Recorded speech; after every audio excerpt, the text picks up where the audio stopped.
So harvest is the culmination of the whole season's growing. So it's really important for the grower to time harvest to where we get the best quality fruit, before we have any rot problems, before we have any bird damage, but after the fruit's reached its peak of maturity. Sometimes there's a lot of conflict between the grape grower and the winemaker, because the grape grower likes to get the fruit, as beautiful looking as possible, and get the vineyard harvested as early as possible, and the winemaker often likes to let the fruit hang longer, to develop all those intricate flavors that the grape berry will hold, and that eventually come out during the winemaking process and the aging process afterwards.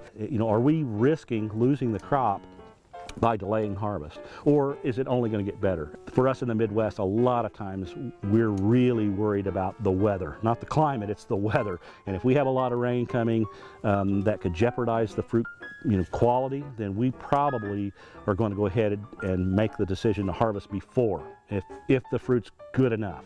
So those are just the issues. That's what makes every year a different vintage, is the weather. And that's why some of the assessments that we can do here in the vineyard, chemical analysis of sugars and acidity and all that, as well as the actual tasting of berries, of seeds, of skins, that's really crucial.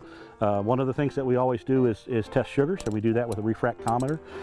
It's just an instrument that uses the sugar content of the juice to refract light coming into the unit. So it's a relatively easy procedure. We could sample a few berries in the vineyard and get a rough idea, read through the scale, and that's a 20% sugar berry today.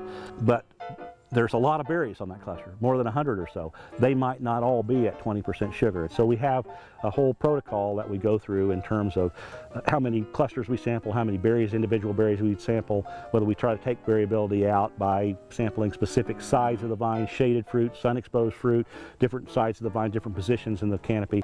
You also have to realize, but just tasting a grape berry like this one, what you basically taste, much like eating a table grape, is a certain amount of acidity, crispness, tartness. You taste sugar, but you don't really taste much more. And that's really what distinguishes grapes and grape juice from wine.